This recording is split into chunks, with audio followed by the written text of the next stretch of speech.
Kaloji TV Dasari సీనన్న గారిని మాట్లాడాల్సిందిగా కోరుతున్నాం. అందరికీ నమస్కారం. జై తెలంగాణ. భూంపల్లి గ్రామ ప్రజలందరికీ కూడా ఈరోజు అందరికీ కూడా ధన్యవాదాలు తెలియజేస్తా ఉన్నాం. ఇక్కడ మేము వచ్చింది వీళ్ళ కోటేయాలి వాళ్ళ కోటేయాలని చెప్పడానికి రాలేదు. మీరు విచక్షణతో మీకున్నటువంటి బుద్ధిబలంతో మీకున్నటువంటి జ్ఞానంతో రేపు జరగబోయేటువంటి ఎన్నికల్లో వచ్చే 5 ఏళ్ళు మీ గ్రామ అభివృద్ధిని ఎవరైతే మీకోసం పాటుపడతారో వాళ్లకు మాత్రమే ఓటేయాలని చెప్పడానికి మాత్రమే ఇక్కడికి రావడం జరిగింది. సో గత కొన్ని రోజులుగా వారం 10 రోజులుగా ఎప్పుడైతే ఈ యొక్క సర్పంచ్ ఎన్నికలు ప్రారంభమయ్యాయో అప్పటి నుంచి కూడా మేము నల్గొండ కానీ వరంగల్ కానీ వివిధ ప్రాంతాలు తిరుగుతూ ప్రజలను చైతన్యవంతం చేసేటువంటి ప్రయత్నం చేస్తూ ఉన్నాం. అయితే ఎక్కడికి పోయినా కానీ నల్గొండలో రీసెంట్గా జరిగినటువంటి ఒక సంఘటన మీకు చెప్తా. 2 గ్రామాలు మేము తిరిగినాం. ఆ 2 గ్రామాల్లో సంగతి మీకు చెప్తా, ఒకసారి ఆలోచించండి. ఒక ఉన్నత కులానికి సంబంధించినటువంటి వ్యక్తి సర్పంచ్గా పోటీ చేయడానికి నిర్ణయించుకున్నాడు. ఆయన సర్పంచ్గా పోటీ చేస్తే ఆయనకు 20 లక్షలు 30 లక్షలు ఖర్చు అవుతాయి కదా అని చెప్పేసి ఆ 20 లక్షలు 30 లక్షలు ఖర్చు పెట్టకుండా ఆయన ఒక్కడే పోటీ ఇచ్చని చెప్పేసి ఆ గ్రామంలో ఉన్నటువంటి ప్రతి ఒక్కరిని కూడా మాదిగ కులానికి సంబంధించిన వాళ్ళం కావచ్చు, మాల కులానికి సంబంధించిన వాళ్ళం కావచ్చు, బీసీలో ఉన్నటువంటి యాదవ్ కులానికి సంబంధించిన వాళ్ళం కావచ్చు, అన్ని కులాల వాళ్ళను భయపెట్టించి అనేక రకాలుగా ఇబ్బందులు పెట్టేసి వారిని పోటీ చేయకుండా చేస్తే ఒక మాదిగ కులానికి సంబంధించిన వ్యక్తి పోటీ చేయడానికి సిద్ధమై ఆడ నామినేషన్ వేయడం జరిగింది. ఆ తర్వాత ఇంకొక యాదవ్ కులానికి సంబంధించిన వ్యక్తి పోటీ చేయడానికి సిద్ధమైతే ఆయనను వాళ్ళ భర్త అక్కడ లేడీ రిజిస్టర్ రావడం జరిగింది. అయితే వాళ్ళ భర్తను ఆ నామినేషన్ వేసే క్రమంలో దానికంటే ముందు వాళ్ళ ఇంటికి వెళ్ళి అక్కడ కిడ్నాప్ చేసి ఆయనను తీసుకుపోయి హైదరాబాద్ ఓఆర్ఆర్ చుట్టూ తింపుతూ మద్యంలో మూత్రం పోసి చాలా దారుణంగా కత్తులతో పొడి చేయడం ప్రయత్నం చేసి భయపెట్టించి పోటీ చేయకుండా ఉండాలని చెప్పేసి చేసినటువంటి సంఘటన మనం చూసినాం. అది రీసెంట్గా వారం క్రితం జరిగింది. అది రాష్ట్ర వ్యాప్తంగా కూడా సంచలనమైంది. అక్కడ ఏం జరిగింది అంటే కిడ్నాప్ చేయడమే కాకుండా మేము చాలా పెద్ద ఇష్యూ చేస్తే కూడా వాడు ఆ గ్రామంలో ఉన్నటువంటి వాళ్ళందరికీ కూడా మద్యం తాగిచ్చి గంజాయి తాగిచ్చి అసలు వాళ్ళను బయటికి రాకుండా ఆ పాపం ఆ స్త్రీ ఎవరైతే నామినేషన్ యాదవ్ బిడ్డ ఎవరైతే ఉన్నారో వారికి అసలు గ్రామంలో ప్రచారం చేయనీయకుండా ప్రచారం చేసిన ఒకవేళ పోస్టులు అంటే పోస్టులు నింపేసి దారుణంగా ఆ బిడ్డను అనేక రకాలుగా ఇబ్బందులు పెట్టిన సంఘటన మనం చూస్తూ ఉన్నాం. అయితే ఇక్కడ విషయం ఏంటంటే ఆ యాదవ్ బిడ్డ పోటీ చేస్తూ చెప్పేసి మాదిగ బిడ్డ విత్డ్రా చేసుకొని యాదవ్ బిడ్డకు సపోర్ట్ చేసిండు. ఇది చాలా విచిత్రమైన సంఘటన ఎల్లమ్మగూడెంలో. కానీ సరే తర్వాత సంఘటన ఆయన యొక్క మందబలం, ఆర్థిక బలం, అంగబలం అన్నీ కూడా చూపించి లాస్ట్కు సందీప్ రెడ్డి అనే వ్యక్తి గెలవడం జరిగింది.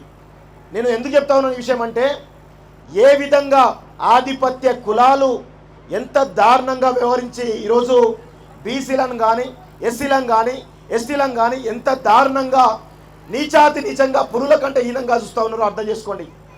అక్కడ కనీసం ఆయన కిడ్నాప్ చేస్తే కేసు కూడా పెట్టే పరిస్థితి కనబడతా ఉంది. అంత దారుణమైన పరిస్థితులు ఉన్నాయి.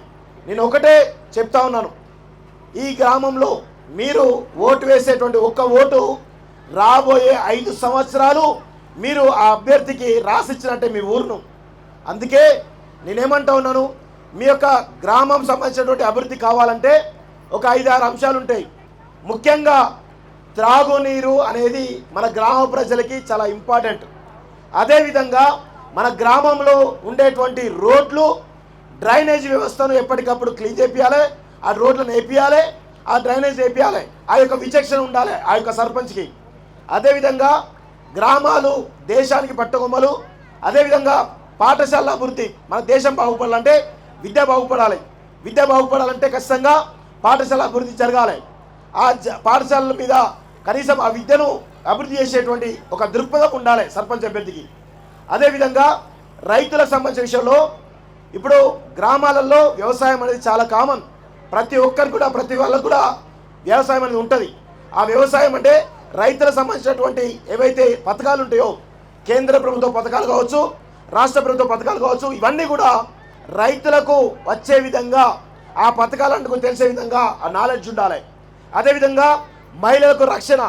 ఈరోజు గ్రామాలలో కొంతమంది వ్యక్తులు, ఉన్నత వర్గాలు కలిసి గ్రామ యువతను గంజాయికి అలవాటు చేస్తూ ఉన్నారు, మద్యానికి అలవాటు చేస్తూ ఉన్నారు, వివిధ రకాల అలవాట్లకు చేసి ఈరోజు మహిళలకు రక్షణ లేకుండా ఇస్తూ ఉన్నారు.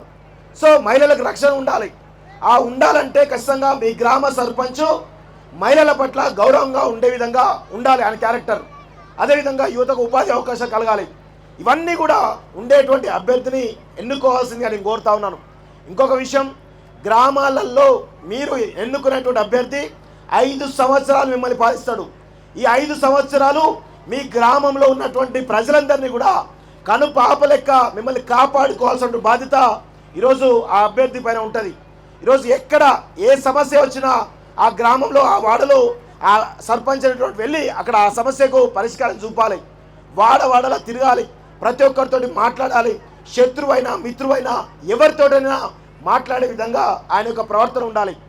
ఆ ప్రవర్తన ఉన్నటువంటి అభ్యర్థిని గెలిపించాలని చెప్పేసి కోరుతూ, ఈరోజు ఎక్కడి నుంచో ఇక్కడ పుట్టని వాళ్ళు, ఇక్కడ పెరగని వాళ్ళు ఎక్కడికో వెళ్ళి మా తాత సర్పంచ్ కదా, మా అయ్య సర్పంచ్ కదా, ఈరోజు మేము కూడా వాళ్ళ యొక్క వారసత్వం కొనసాగించాలని చెప్పేసి భూంపల్లి గ్రామంలో తరతరాలుగా వారసత్వంగా మళ్ళా మీ పైన గుదిబండలాగా వ్యవహరించే వ్యక్తిని ఎన్నుకుంటే మీ గ్రామ ప్రజలకు తెలుసా, మీ గ్రామ ప్రజల సమస్యలు ఆయనకు తెలుసా, మీ గ్రామ ప్రజలు పాడేటువంటి సమస్యలు ఆయనకు తెలుసా, ఇవన్నీ కూడా ఆలోచించుకోమని చెప్పేసి కోరుతా ఉన్నాం.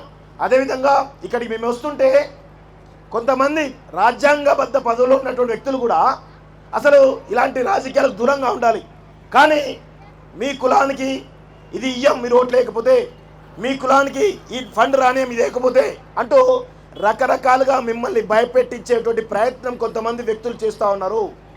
వాళ్ళకి బుద్ధి వచ్చేలా, ఆధిపత్య కులాల వాళ్ళకి కావచ్చు, రాజ్యాంగబద్ధ పదవిలో ఉండి మిమ్మల్ని భయపెట్టిస్తున్నటువంటి వ్యక్తులకు బుద్ధి వచ్చేలా రేపటి రోజున ఓటు హక్కును మీరు వినియోగించుకోండి, స్వేచ్ఛగా వినియోగించుకోని చెప్పేసి కూడా మేము కోరుతా ఉన్నాం. ఎందుకంటే ఈరోజు మీరు వేసేటువంటి ఓటు ఏదైతుందో బహిరంగంగా వేరు, ఓన్లీ ఒక బాక్స్లో మాత్రమే రహస్యంగా వేస్తారు.